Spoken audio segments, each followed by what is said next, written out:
El día de ayer hablaron de plexo cervical, ¿verdad? No es cierto.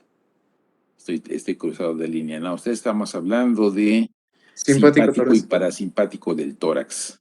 Y estaba hablando por ahí, creo que Braulio, ¿no? ¿O quién estaba hablando? No, profe, estaba hablando yo. Pero ¿quién es yo? ¿Quién eres? ¿Quién soy yo? Dante, profe. Dante. Pues adelante. Ahora sí que adelante, Dante. Vamos a Sí, continuar con la descripción, si eres tan amable. si pueden proyectar, por favor, mis compañeros. Ya pongan materiales ya. Sí, gracias, profe. Gracias.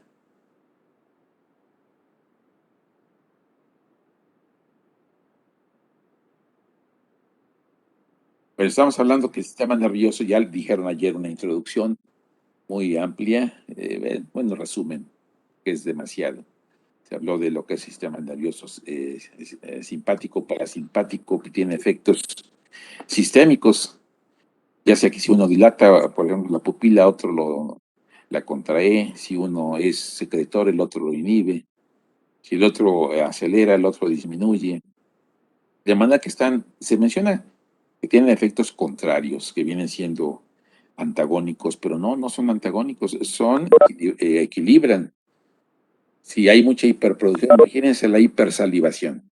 El sistema parasimpático, representado por el neumogástrico y claro, por los troncos en el abdomen y en el tórax, son los vagos. Ellos son los que producen la secreción. Cuando tú tienes mucha salivación, tienes un efecto así. Pero cuando se presenta sequedad de boca, ese es el simpático. Por eso dicen los que saben mucho de los profesionales de los de anestesia, el sistema simpático no es nada simpático, es completamente tremendo. Mientras uno hace bradicardia, que viene siendo el parasimpático, el simpático lo acelera. Mientras en los vasos hay vasoconstricción, ese es el simpático, el parasimpático lo relaja. Entonces son así equilibrados, van a equilibrar para tener unas constantes. En el tórax hay mucha relación con la cadena simpática o el tronco simpático. Ahí vamos a ver que ahí se ven en este dibujito los ganglios que casi están a la par con el número de vértebras, que no es la ley, porque pueden faltar. Entonces, esa es ahí es la cadena simpática, la que tiene uniones con los nervios, eh, los que van a salir de la médula espinal. Estos nervios son sensitivomotores, los que salen de la médula, cada nervio raquídeo. En cambio, los otros son autónomos. Pero como se une la cadena simpática, tiene una rama comunicante con estos nervios, pues son los que van a dar la apariencia y de la pilorerección, cuando decimos que nos ponemos con la piel chinita, dicen, no, me puse chinito y se me erizaron los pelos, válgase la expresión. Bueno, ese es el efecto que tiene el simpático. Además, que van a comandar las glándulas sudoríparas y algunas sebáceas. Entonces, el causante del sudor pues, es el simpático. Pero bien, veamos ya cómo se organiza la cadena simpática o el simpático en el tórax y luego hablaremos del parasimpático. Adelante, ahora sí, compañero, adelante. Gracias, profesor. Bueno, antes que nada, buenas noches a mis compañeros. A mí me tocó hablar sobre el tronco simpático torácico. Ayer di una breve explicación, una introducción, pero pues creo que para que refresquemos un poco lo que había dicho, pues voy a mencionarlos de nuevo. Me apoya este modelo que tenemos acá, donde es una división del mediastino posterior, para explicar más o menos qué tipo de división es. Es la del mediastino posterior. Aquí sacamos todas las vísceras torácicas, ¿sí? Estamos viendo una visión intratorácica de la línea media. Tenemos al esófago, lo podemos ver ahí, tenemos a la tráquea, a la aorta, con su arco, obviamente, y la aorta descendente. Si podemos observar acá esta cadena que tiene como unas especies de circulitos, bueno, eso es lo que le conocemos como la cadena ganglionar paravertebral, que es lo que le dicen como el tronco simpático torácico. Y bueno, como sabemos nosotros, un buen sistema simpático está compuesto por muchas estaciones de relevo. Las estaciones de relevo son abultaciones que son los que conocemos o les decimos ganglios simpáticos. Siempre se manifiesta el sistema simpático nervioso a través de estos ganglios. Entonces, de hecho, cuando vemos un ganglio suelto, libre en el cuerpo, probablemente sea un ganglio simpático. No sé si tenga alguien alguna duda o puedo seguir. Seguimos. Tú síguete con tu explicación. Ya Perfecto. aclararemos algunos puntos. Adelante. Gracias. Estos ganglios a nivel torácico se ubican más o menos, no, perfecto, gracias. Estos ganglios a nivel torácico se ubican más o menos a nivel de los espacios intercostales, pero más exacto a nivel de los discos intervertebrales. Sabemos que a nivel torácico hay dos espacios intercostales, 12 costillas y 12 vértebras torácicas. Entonces hay uno, se encuentran a veces 12, a veces 10 o a veces se pueden encontrar hasta más. Los ganglios están conectados entre sí por unos filetes nerviosos que a veces son dobles, a veces son muy finos o a veces son muy gruesos. Entonces, acá podemos ver el ganglio, acá vemos uno unido. Bueno, ese ganglio unido es el último cervical. Recordemos que en el cervical únicamente hay cuatro. Entonces, se puede decir que el primer ganglio es la unión del D1 con el ganglio inferior cervical y se le conoce como ganglio cervicotorácico. Una disculpa por el teléfono, no es mío. Y bueno, el último torácico y el primer cervical es el que se une y a su vez el segundo ganglio torácico se puede unir con el primer ganglio torácico. Entonces puede estar unido el D1 con el último cervical y a su vez el segundo torácico, el D2, con el D1. Es todo muy un poco envuelto. No sé, profe, si me dé para ir a colgar esto.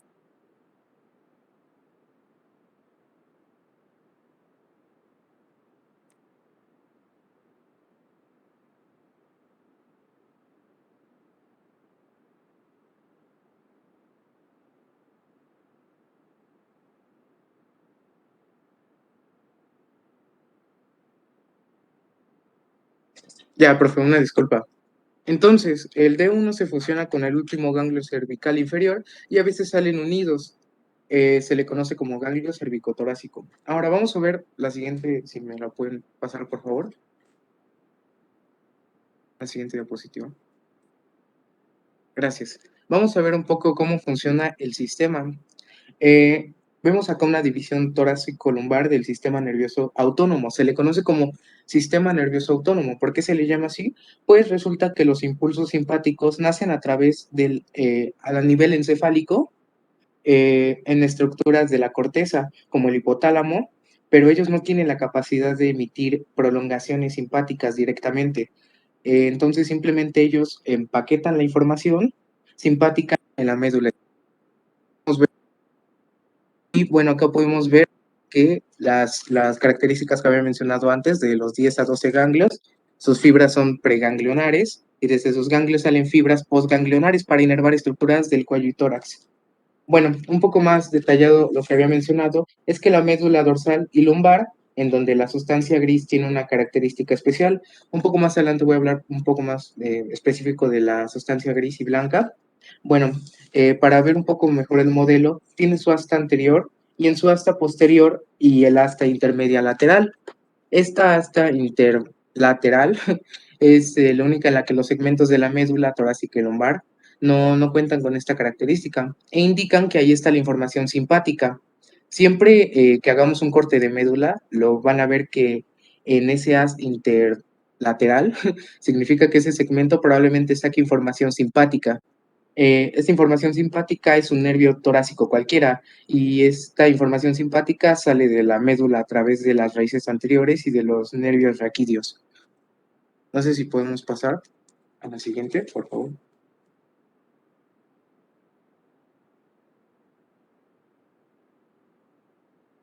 Pero aquí esta información me parece que deben de considerar a todos los compañeros. A ver, ¿me puedes regresar otra vez tu imagen? Claro, es que yo no Ahí, manejo las ahí, diapositivas. ahí podemos ver el ramo comunicante blanco y el ramo comunicante gris. Sí, es lo que yo Eh, explico. ajá, pero aquí está descrito. Dice fibra preganglionar. La preganglionar corresponde a la blanca y fibra postganglionar, ramo comunicante gris. O sea, entonces ahí, ahorita que describas los señales, se va a entender mejor. Entonces, uno es antes de llegar al ganglio y otros que salen del ganglio. digamos, los aferentes y eferentes para dar su efecto cuando conectan y dar su efecto. Bien, seguimos entonces. Exacto, claro. Bueno, ¿pueden mostrar la siguiente?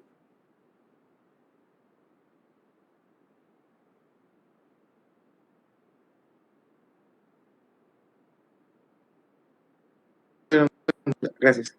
Bueno, acá les puse este modelo para que se pueda interpretar un poco lo que estoy hablando sobre las raíces y las fibras, que hablaré ahorita.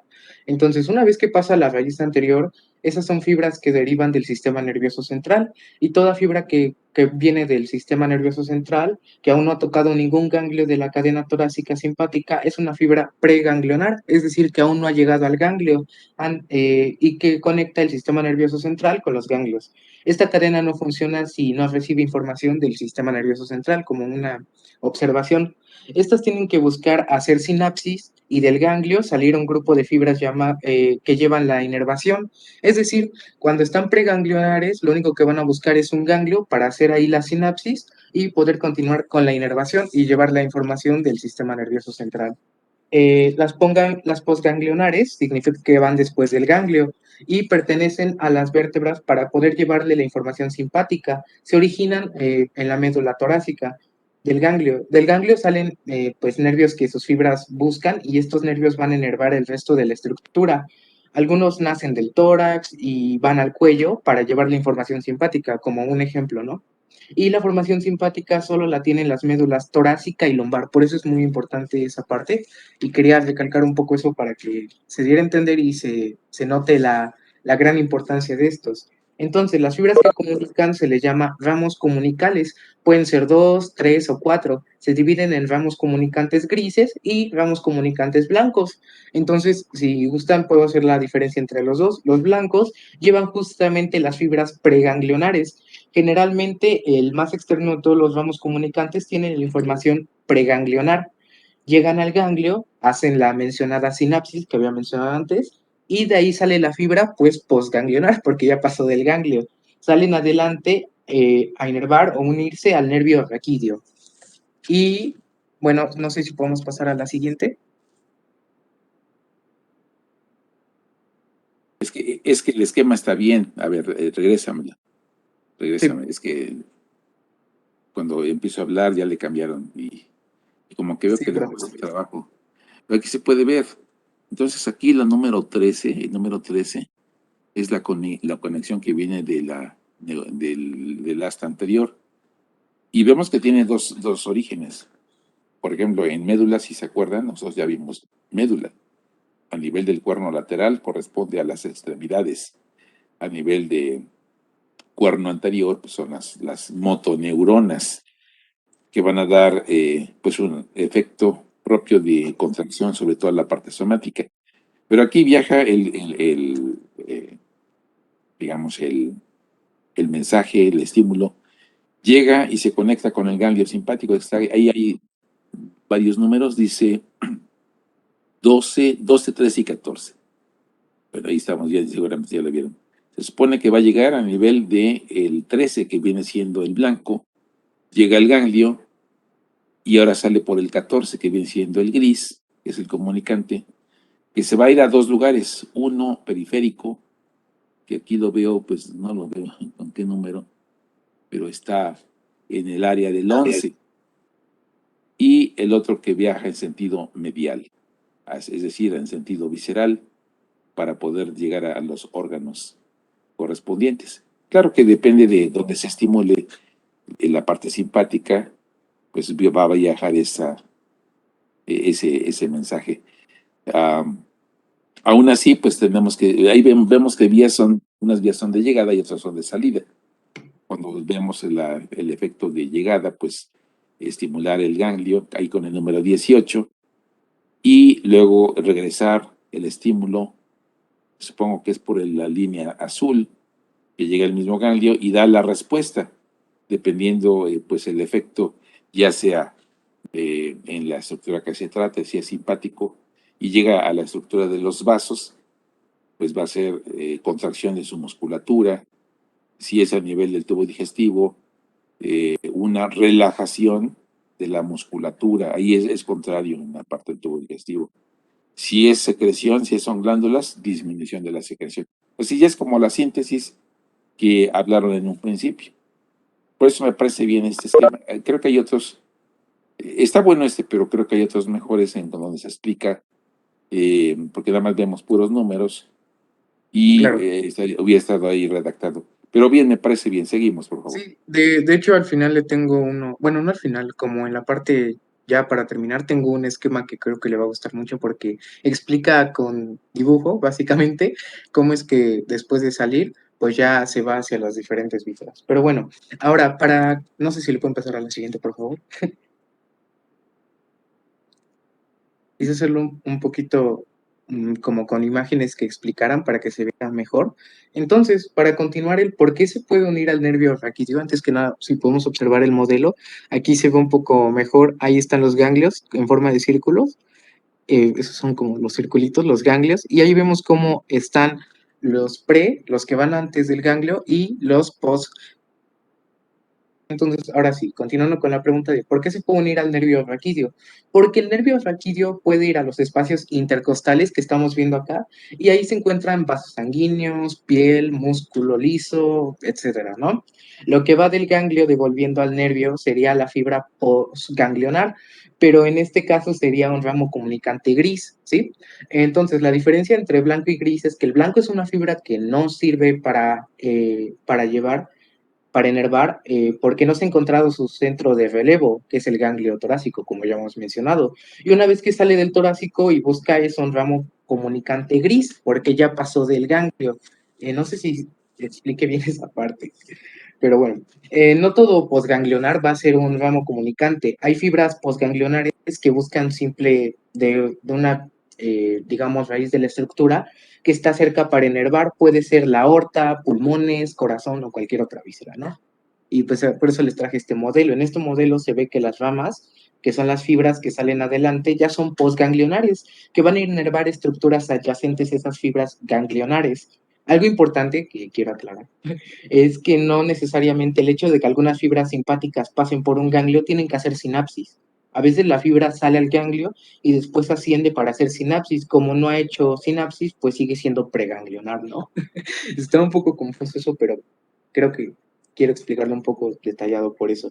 Se convierte en postganglionar cuando hacen sinapsis en el ganglio. No sé si puedan pasar a la siguiente, por favor. A la siguiente diapositiva, por favor. Ese es el modelo. Creo que le va a gustar porque acá se explica todo, ¿no? Ahí están las divisiones de la cervical, la torácica y la coaxial, la coxiliar, perdón. La división cervical de la médula es la que vemos de color azul, la que está hasta arriba, la división dorsal, y al último vemos la división lumbar y la división coxiliar. Las fibras continúan, las fibras que están continuas, es decir, las que no están punteadas, son preganglionares. Esto quiere decir que la médula cervical y la médula lumbar no tienen fibras preganglionares, porque esas médulas no tienen la información simpática, como había mencionado antes. Quiero hacer un poco ese énfasis en la importancia de la división dorsal. Entonces, desde el segmento torácico y lumbar es de donde salen las fibras preganglionares que van buscando a los ganglios a través de los ramos comunicativos blancos. Una vez que llegan a los ganglios, ellos pueden hacer varias cosas. Por ejemplo, se devuelve, la que se devuelve es la punteada, porque las punteadas son postganglionares. Entonces, no sé si se explica con un poco mejor lo que quería dar a entender con lo de post y preganglionares. Entonces, si se llega al ganglio como preganglionar, hago sinapsis, ahí me devuelvo como postganglionar porque pues ya hice sinapsis, ¿no? Y este postganglionar se está uniendo con el mismo nervio raquídeo que lo originó y se distribuye con el nervio raquídeo. Con el nervio raquídeo se va a inervar la glándula, pues ya sea la sudorípara, los vasos sanguíneos de la piel, los músculos piloelectores que ya había mencionado usted. Esos son los nervios, eso en los nervios raquídeos, porque es que se vuelve a comunicar con el a través de estos, de los ramos comunicantes. Pero si miran, hay otras fibras que son preganglionares que llegan al ganglio, pero ascienden sin hacer sinapsis. Tal vez pues encontraron un ganglio cervical y les provocó hacer la sinapsis, y ahí salen las fibras postganglionares para enervar estructuras del cuello y pues la cabeza, ¿no? Entonces, no sé si tenga alguna duda. o Bien, puedo continuar. continuamos con nuestros Perfecto. objetivos.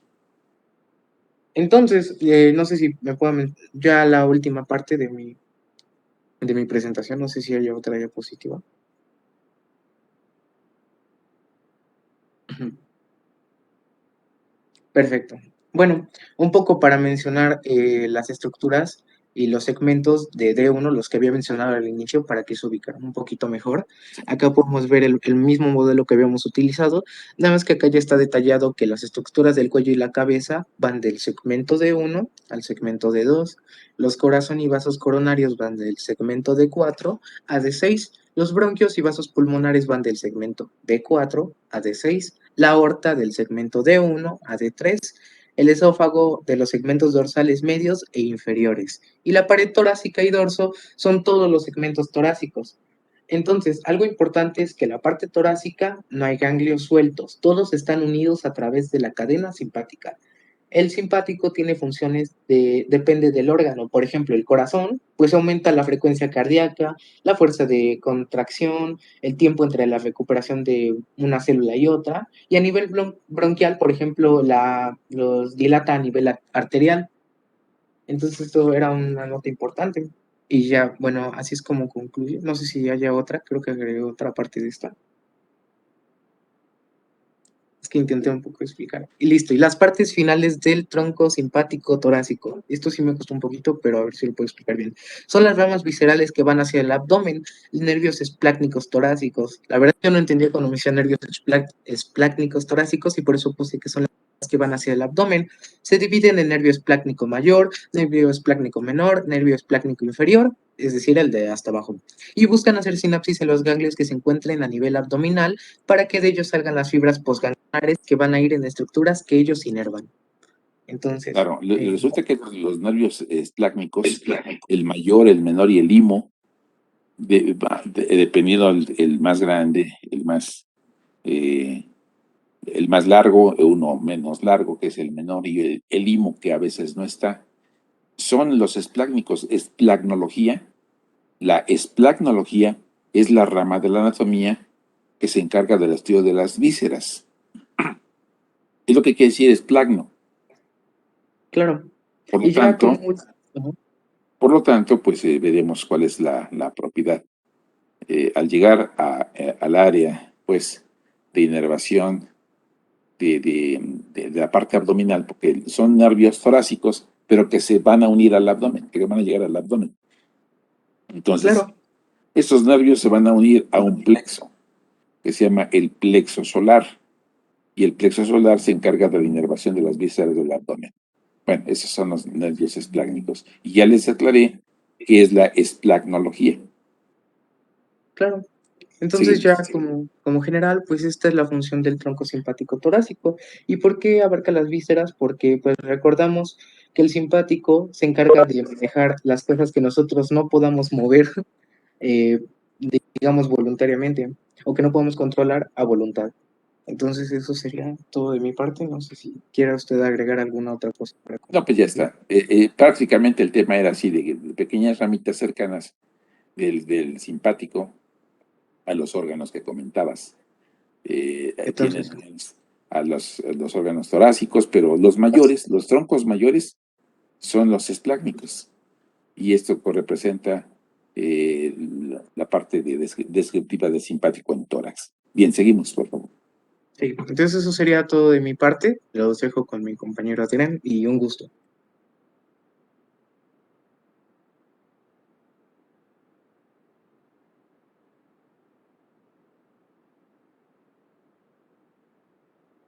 Siguiente, por favor.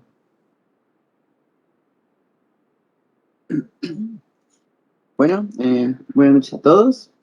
Primero que nada, bueno, nada más ya para complementar lo que había mencionado mi compañero, nada más me gustaría agregar que, pues, por lo general, se dice que las fibras simpáticas vienen más que nada de la parte torácica y la parte lumbar, que viene siendo de T1 a L2, y pues se dice también que por lo regular las fibras parasimpáticas vienen de lo que viene siendo la parte cervical, y esto lo vamos a relacionar un poquito más o menos cuando veamos más adelante el trayecto del nervio vago. Bueno, entonces vamos a empezar con el nervio vago. Bueno, primero me gustaría mencionar que el nervio vago también es llamado nervio neumogástrico, puesto que pues también tiene cierta participación dentro de los pulmones y de la parte del abdomen.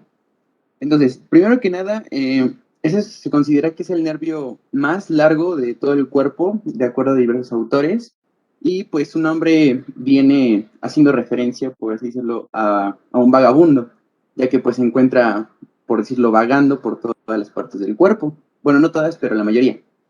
Ahora, también hay que destacar que este nervio es considerado, bueno, es un par craneal.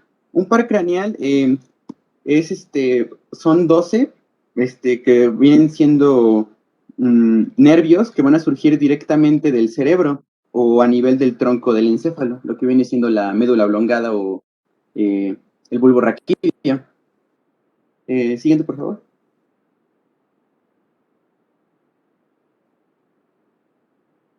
Bueno, aquí me gustaría, ahora sí, empezando a mencionar un poco acerca de este nervio, manejándolo como propiamente el par craneal que es.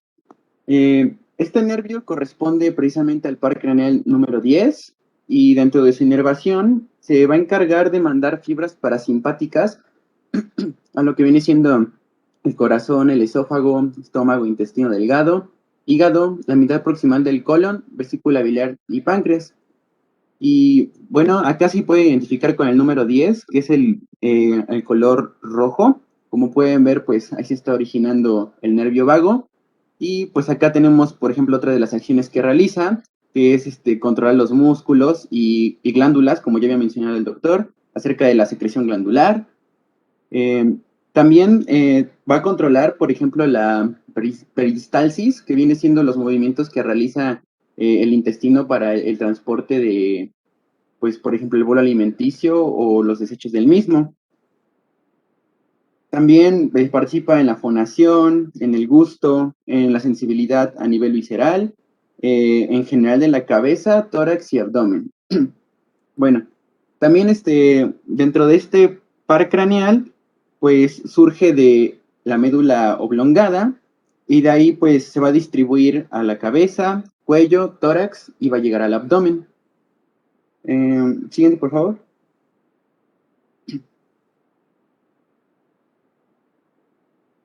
Bueno, antes de comenzar con su origen, también dentro de sus funciones, como ya mencioné anteriormente, de que controla la secreción glandular, la peristalsis, la fonación, etcétera, pues voy a repetir que este nervio vago manda fibras parasimpáticas. Acá fue lo que les mencioné anteriormente, de que por lo regular la inervación parasimpática viene de la parte cervical. Entonces, como este nervio surge de la parte cervical, pues va a enviar fibras parasimpáticas. Esas parasimpáticas, pues como mencionó el doctor anteriormente, van en cierta manera a parar al simpático.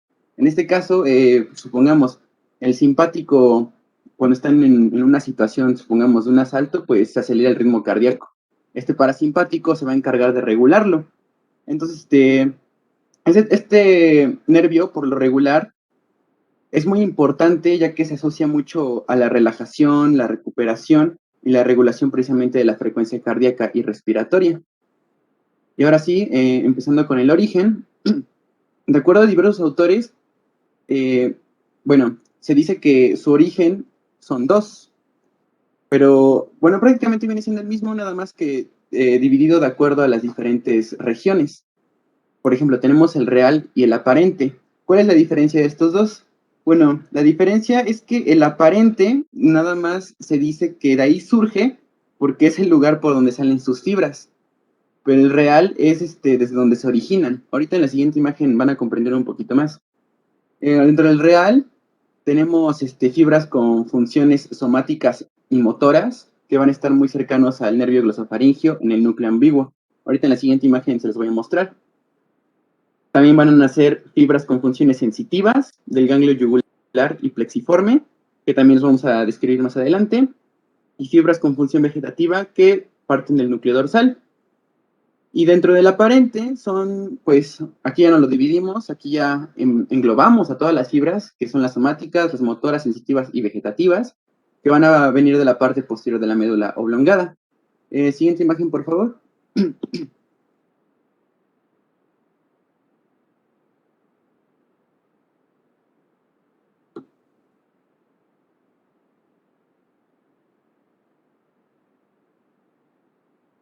Bueno, ahora sí, acá vemos precisamente en esta parte que es el núcleo dorsal del nervio vago. No sé si se vea. Ay, permítanme. Esa parte corresponde al núcleo dorsal del nervio vago y acá tenemos el núcleo ambiguo previamente mencionado. Dentro de esta clasificación, pues como les había mencionado, se divide en dos orígenes. Bueno, se consideran dos orígenes, que viene siendo el real y el aparente. El real corresponde a esta parte. Como vemos en esta imagen, pues tenemos un corte a nivel del bulbo raquídeo, donde pues acá menciona que esta parte es anterior y esto es posterior. Pues acá su origen real es porque precisamente parte de aquí, pues del bulbo raquídeo. Y el aparente, pues nada más es porque por fuera se ve que nada más salen directamente del bulbo. Siguiente imagen, por favor.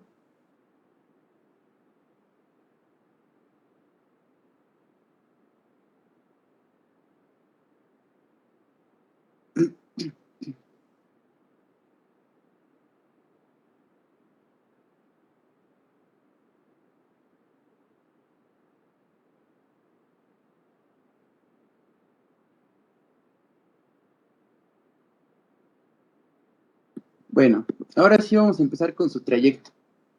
Acá bueno, voy a ir un poco despacio, no tanto, pero pues sí para explicar, porque pues dentro del trayecto nos podemos perder un poquito.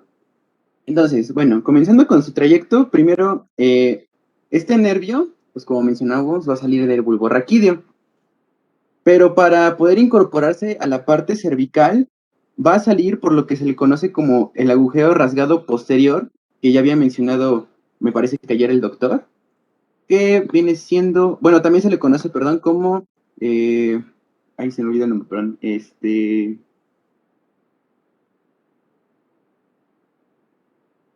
el foramen yugular, sí, sí, sí. Entonces, este agujero por donde sale el nervio vago se va a llamar foramen yugular o agujero rasgado posterior. ¿Qué tenemos en esta parte? Acá donde dice agujero yugular, corresponde a esta porción.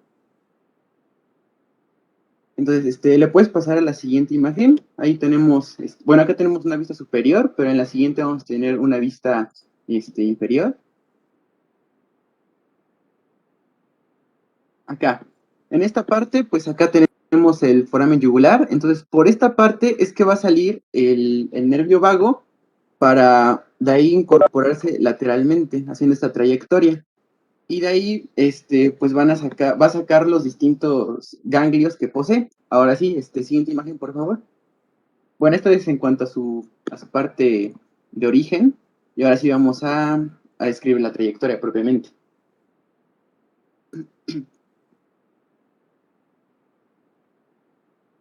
Bueno, una vez que este nervio vago ya salió del agujero rasgado posterior, acá vemos precisamente el vago que es el color verde, que se representa con esta X y el color verde.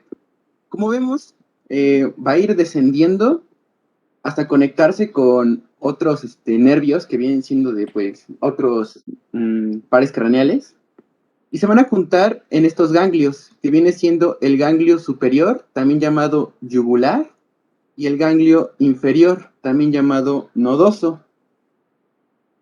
Aunque también lo podemos encontrar como ganglio plexiforme. Entonces tenemos el superior y el inferior. Ahora, bueno, dependiendo de estos ganglios, es que van a salir diferentes ramas precisamente del vago. Bueno, acá en la imagen derecha pues tenemos lo que había explicado previamente, ¿no? Que sale el núcleo ambiguo y de ahí pues se conectan a los ganglios. Bueno, ahora si revisamos esta parte de los ganglios, cada ganglio va a tener una rama que va a sacar el nervio vago. Primero, puedes pasar al siguiente. Ahí es donde tengo las ramas para ir explicando un poco.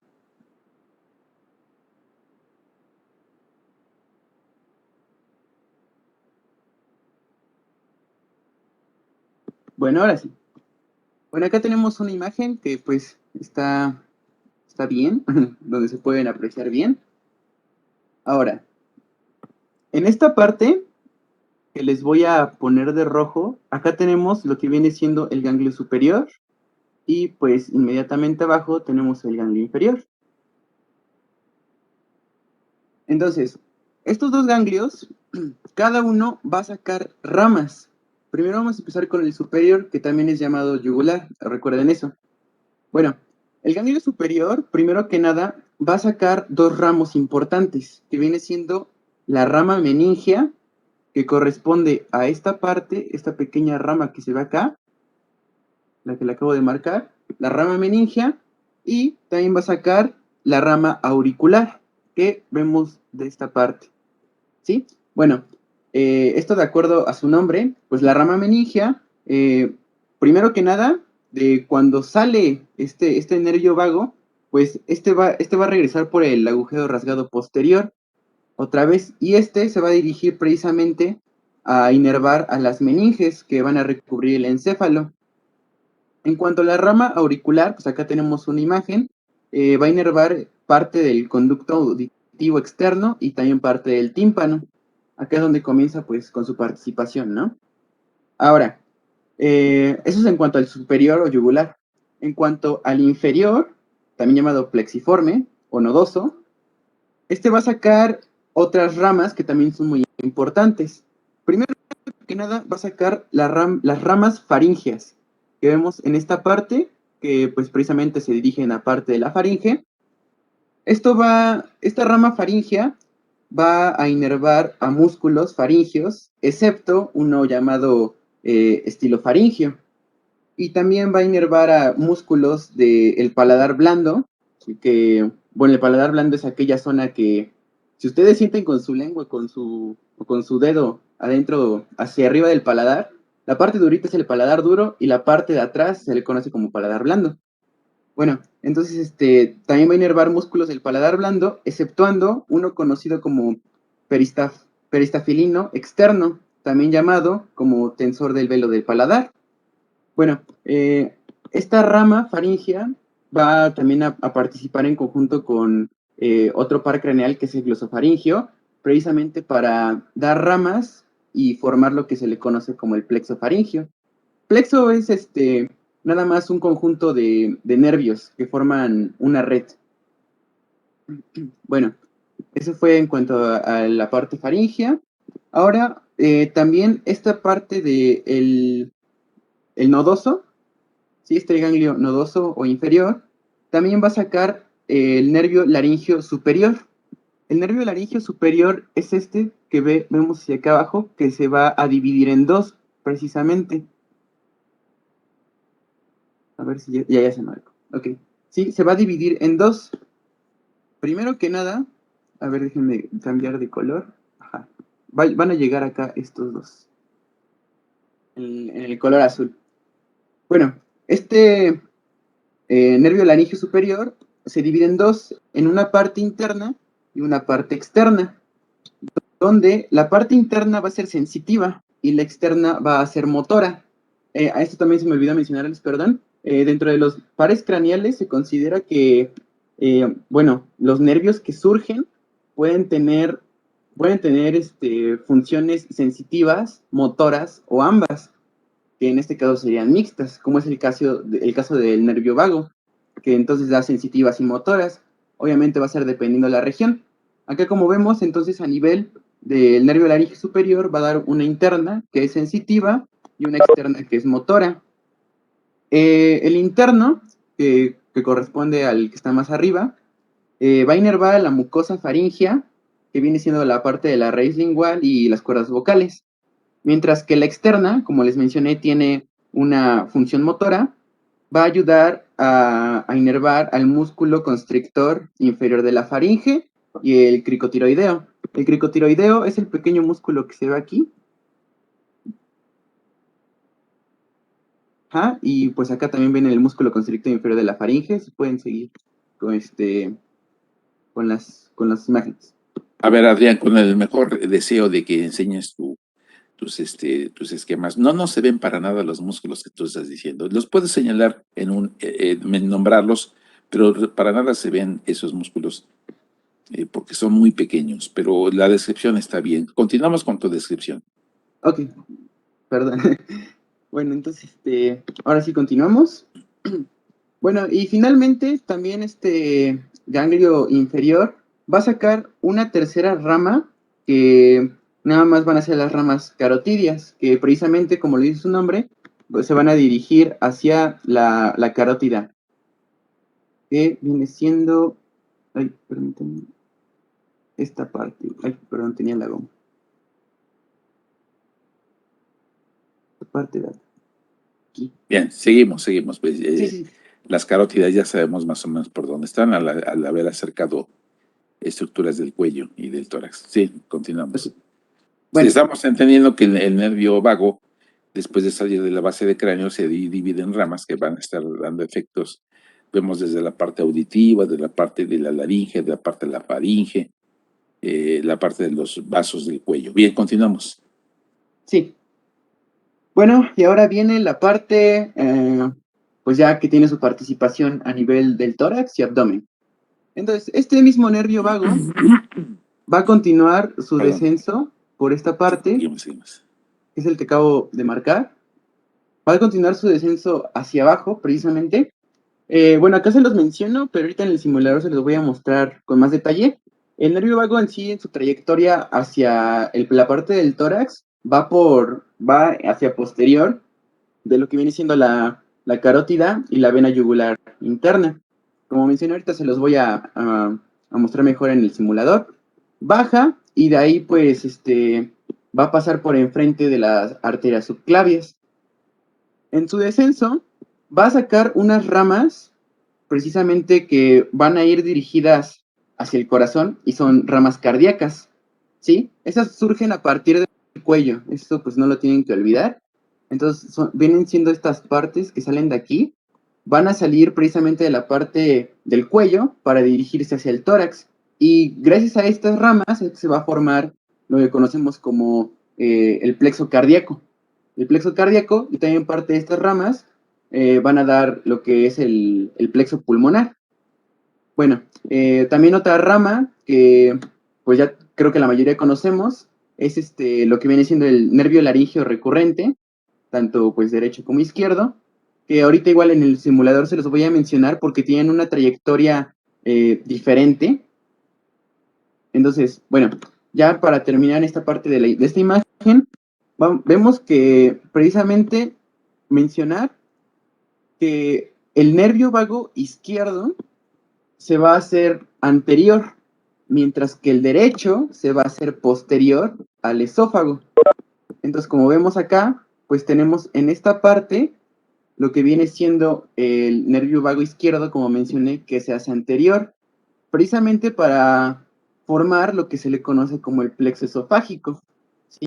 Un plexo esofágico anterior y otro posterior, para posteriormente, pues, formar bueno, juntarse todas estas ramas en una pequeña porción que es conocida como tronco vagal, de ahí pues penetrar al abdomen y inervar otras estructuras como puede ser el hígado, los intestinos y el estómago. Siguiente, por favor.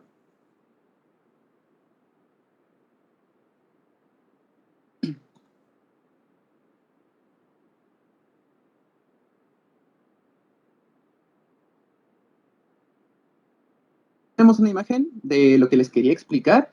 Esto que ven en color verde, esa pequeña porción que vemos acá en esta parte, corresponde a lo que viene siendo el nervio laríngeo recurrente derecho.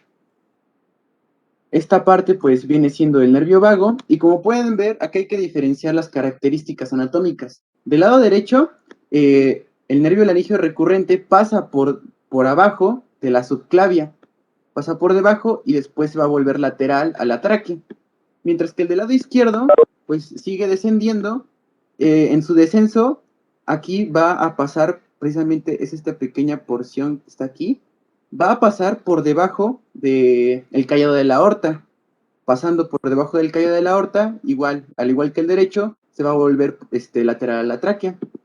Y ya de ahí pues va a continuar su descenso hacia abajo. Siguiente, por favor.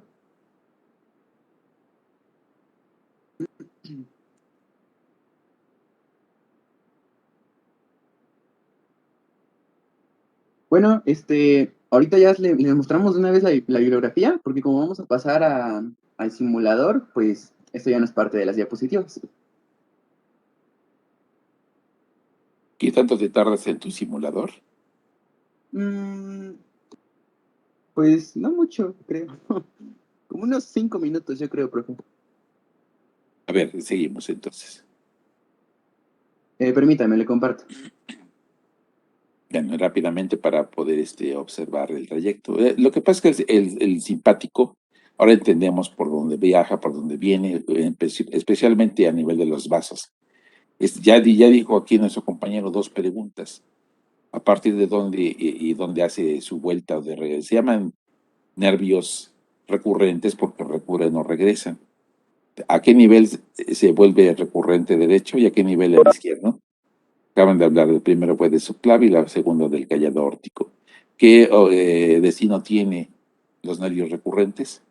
Inervar la laringe, que tampoco son elementos del tórax, pero a nivel del tórax sí encontramos las uniones a nivel del callado órtico para formar los plexos cardíacos y también antes los nervios para los pulmones, que ya sabemos qué efecto tienen en uno y otro. A ver, continuamos, ya casi terminamos.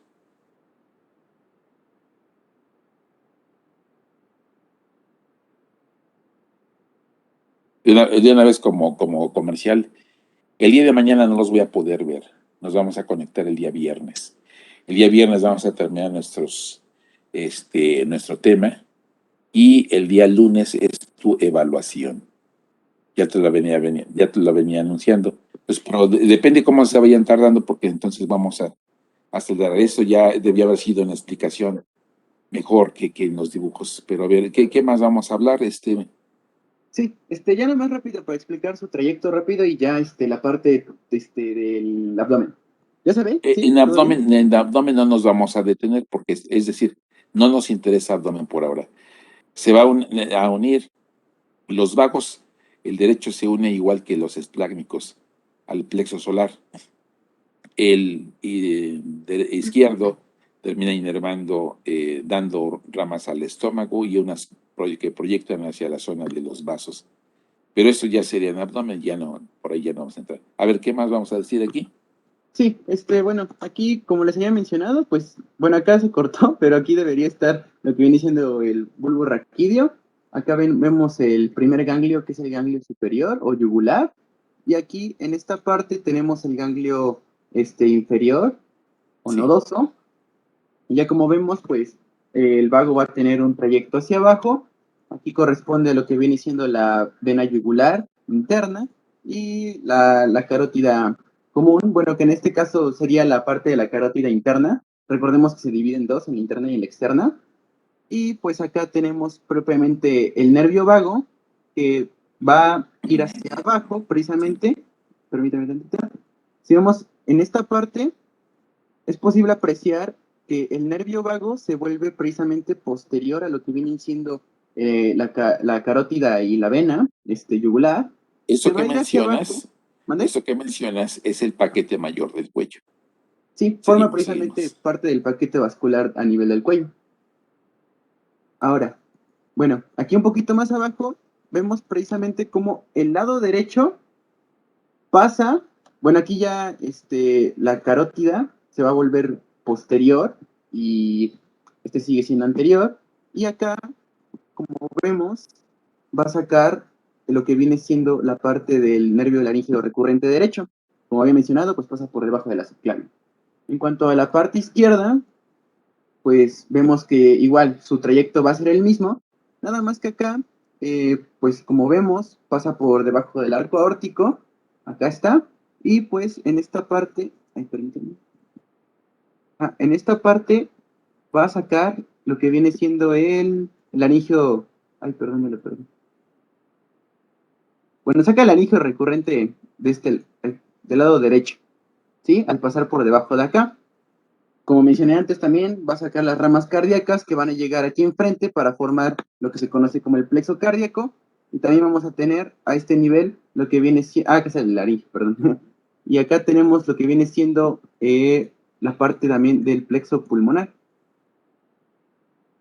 Ahí no se selecciona. Bueno, ya continuando rápido. Acá, a este nivel.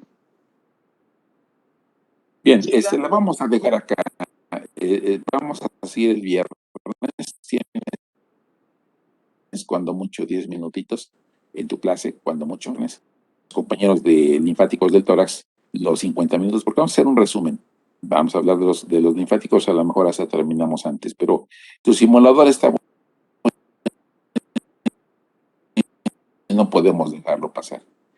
Nos vemos el día Doctor, disculpe, yo tengo una pregunta. Creo que había mencionado que el examen iba a ser en módulo, pero bueno, es que tenemos duda más o menos si vamos a necesitar llamada o más o menos para irse viendo. Yo les digo para el día viernes los detalles. Ok, Va a ser doctor. en el módulo, pero de la facultad. De la facultad hay un módulo, pero de la universidad ese no. Es el módulo de la facultad. Y abren la plataforma y ahí deben de estar. Los que están inscritos, pues ahí están ya nomás. Ven el tópico donde está, dice primera evaluación, y ahí ya lo abren para desarrollar su examen. Mañana les explico el día viernes con más detalle. Es que háganme la pregunta antes de la clase para que les explique y no quedemos al final como así corriendo, por favor. Ok, doctor, muchas gracias. Cuídense mucho y que estén bien. Nos vemos el día viernes. Pero hasta luego. Gracias, doctor.